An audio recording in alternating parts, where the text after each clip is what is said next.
Welcome to Dialogue. This conversation is part of a series on the Jeffrey Epstein case and focuses on the unanswered questions of this case. For so many people, the story seems to have an ending. The central figures, well, they've faced a form of justice and they're not operating anymore. But when you really start to dig into the documentation, the legal records, you see something else. You see the case isn't solved. Not really. It's just contained. Today, we're doing a deep dive into material that doesn't focus on what we know, but on everything that remains hidden that's still obscured. Our mission here is pretty straightforward. We want to uncover the documented, unresolved issues that show these huge gaps. These chasms, really, between power and justice.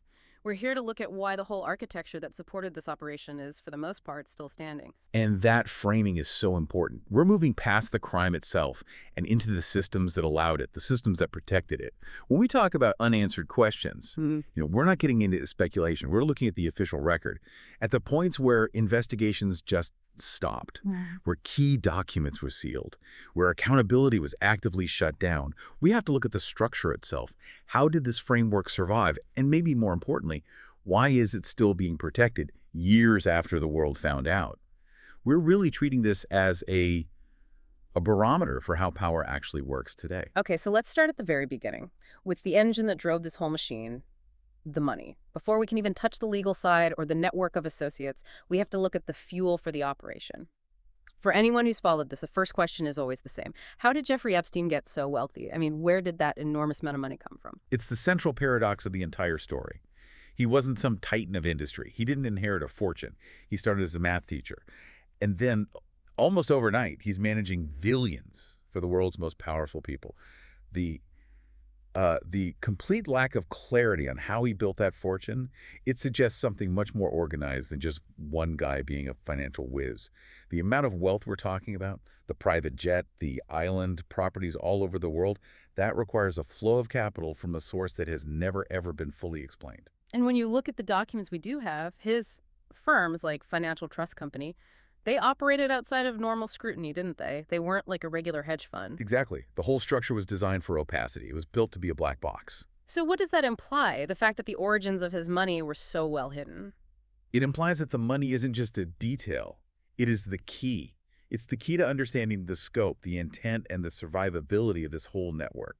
I mean, if his wealth came from certain powerful people, or from an institution, or even from a state actor, that changes the entire story. Right. It goes from being about one predator to being about a financially supported operation. Precisely. It becomes a network that was sustained for a reason, whether that was political, intelligence-related, or purely for exploitation. We have to ask the question, was Epstein the main actor?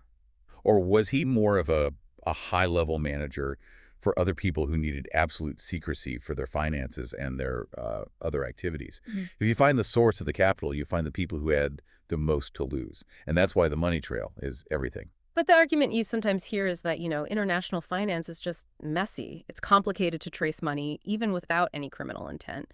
Is there anything specific that points to this being an organized concealment rather than just financial complexity? Oh, absolutely. We see clear evidence of intentional structuring.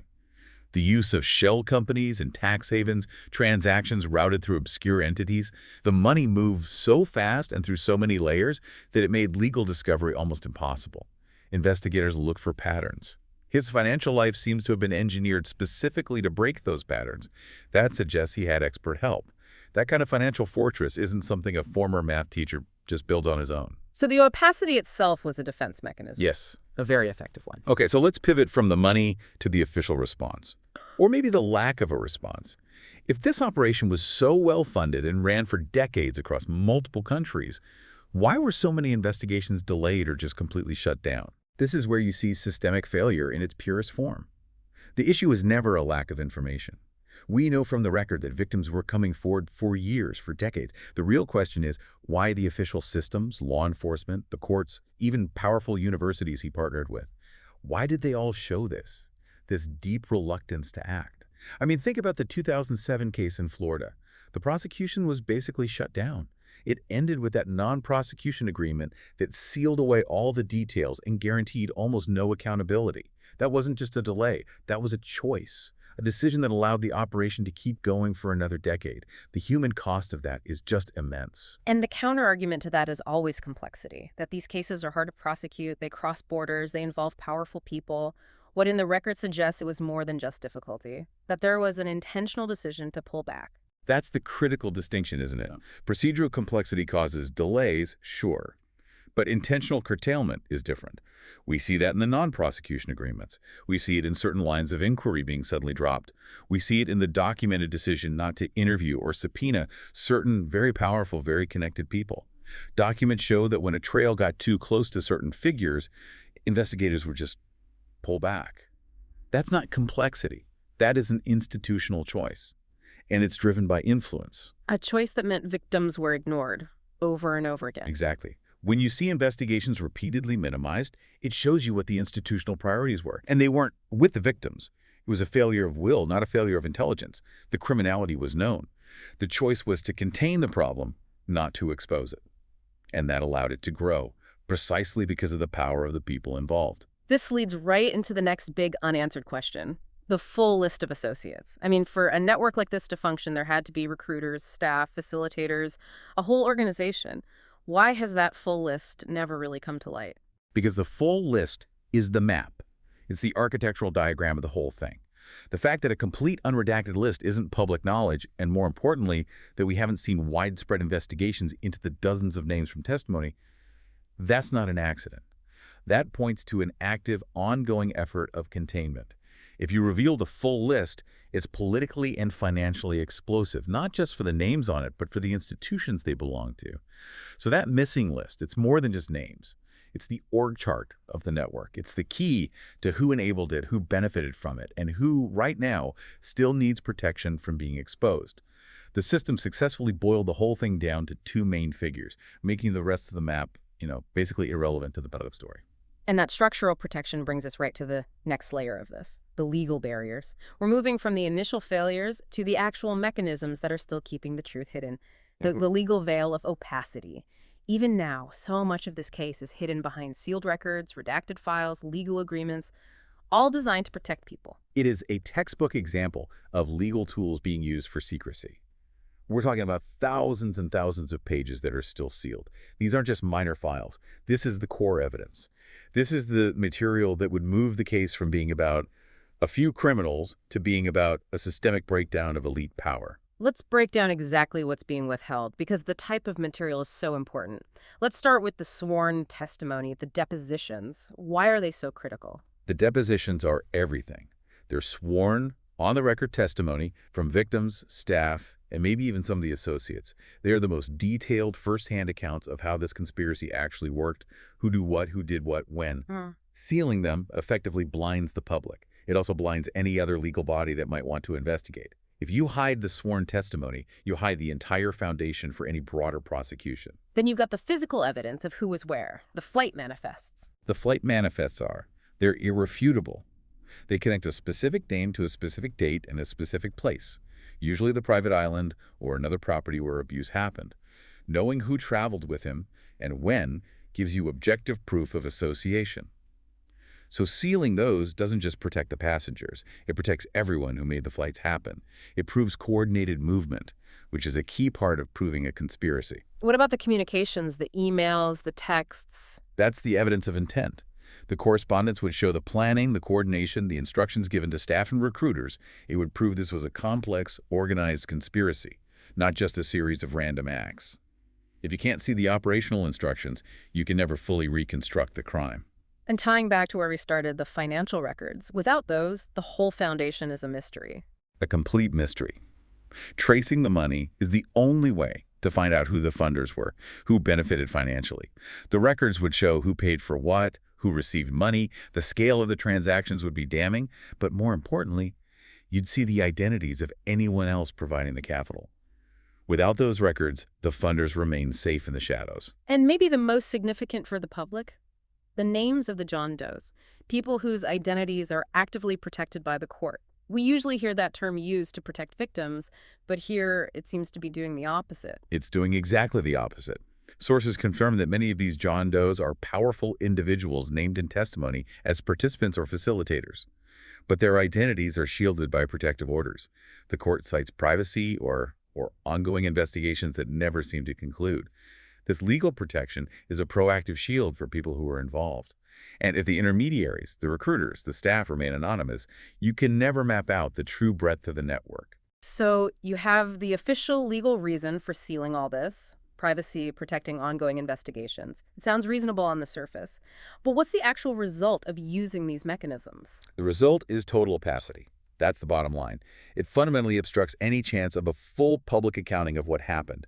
The system is, in effect, prioritizing the privacy and reputations of powerful people over the victim's right to a complete reckoning, and over the public's right to know. The consequence of that is, well, it's a profound public mistrust. It just reinforces this idea that there are two systems of justice, one for them and one for everyone else. It's as if the legal process itself was used to manage the fallout, not to find the truth. Precisely. The goal shifted. It went from prosecution to containment. And that containment is achieved by sealing the most damning details: who flew with him, who funded him, and what people said under oath. Without that evidence, we can never truly grasp the full scale of the conspiracy. The veil stays up because the truth is seen as more damaging to the establishment than the crime was. So let's talk about the people hiding behind that veil. Epstein and Maxwell face consequences, but the biggest question is, what happened to everyone else? All the other people named in testimony. There's a huge accountability gap here. It's the structural hole in the entire prosecution. A criminal network like this, operating for decades, requires dozens, maybe hundreds of people in key roles, and yet so many of them have faced nothing. No charges, no serious questioning, no public scrutiny that actually impacts their lives. The focus was kept so narrow, just on the two figureheads. But the support system was huge. The failure to go after them sends a message. What message is that? The message is that if you're not at the very top, your complicity will be overlooked, especially if you have the right connections. Let's get specific about the roles of the people who've remained untouched. It really highlights how the operation worked. Let's start with the logistical staff. Okay, so you have the pilots and the administrative staff. The pilots flew the planes. They knew who was on board. They kept the logs, the very manifests that are sealed. The administrative staff managed the properties, the schedules, the travel. They had intimate, day-to-day knowledge of the entire criminal enterprise. The fact that they weren't prosecuted it's astonishing. They could have provided so much corroborating evidence. And then you have the people who are more directly involved in the abuse itself. The recruiters, the facilitators. The recruiters and staff who managed the logistics of the victims, they are probably the most culpable after the principals. They were the ones bringing victims into this world.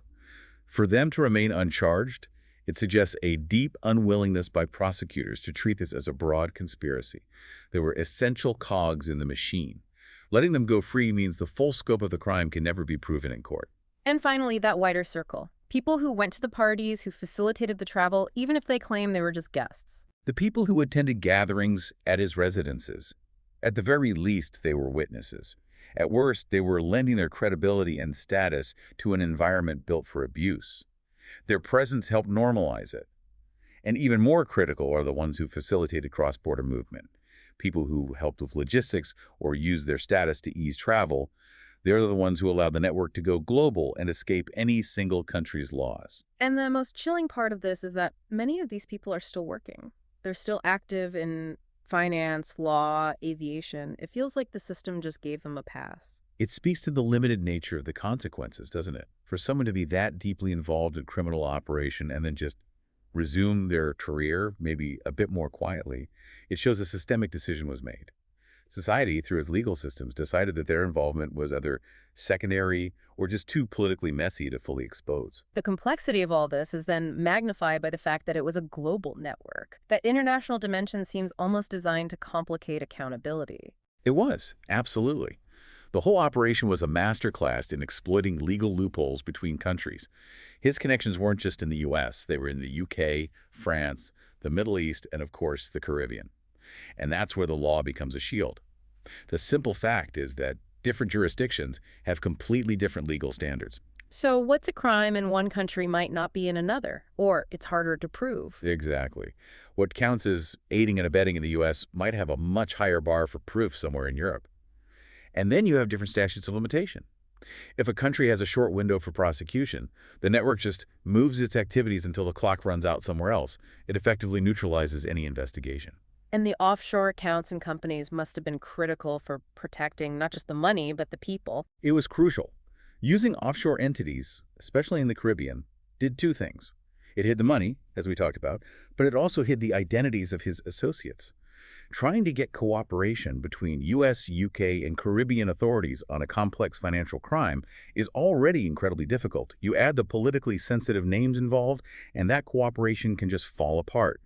The lack of a coordinated international response isn't a bug, it's a feature. The global nature of the crime becomes its own best defense. So that brings us to the core question of all this. We've talked about the wealth, the sealed documents, the untouched network. Bottom line, why does this network remain so unexamined even after the convictions of Epstein and Maxwell? What is holding everything in place? This really takes us beyond criminal law and into the dynamics of pure power. The fact that this network could survive the downfall of its leaders points to what you could call mechanisms of silence. These are deep institutional defenses that protect the elite. Okay, let's break those mechanisms down. Yeah. The first and most obvious one seems to be powerful social and political connections. That's the first wall any investigation hits. Powerful social and political connections are an immediate deterrent. If digging for the truth means you might implicate a sitting politician, a major CEO, or a foreign diplomat, the incentive for investigators to just slow down or bury the inquiry becomes huge. The potential political instability from a full exposure is often seen as a greater threat than not getting full justice for the victims. It's a cold calculation. And that feeds into what you could call institutional reluctance. We saw it from banks, universities, government agencies. That reluctance is everywhere because the number one rule for any institution is self-preservation. A bank that handled his money, a university that took his donations. They all fear catastrophic damage to their reputation, so they minimize their involvement. They often cite legal risk or ongoing litigation as a reason to stay silent, which provides even more cover for the network. It creates this chilling effect where potential witnesses just stay quiet because they're afraid of being ruined professionally or legally. And the sheer amount of money involved is a major part of that. The financial influence can just shut down an inquiry. It was a weapon. He could afford the best lawyers in every country at the same time. He could use his capital to just wait out any investigation that didn't have unlimited funding and political backing. That financial power makes any legal battle completely unequal. So you have political fear, institutional self-preservation, and massive financial leverage all working together. It really is a defense system. It is, and that's the critical takeaway here.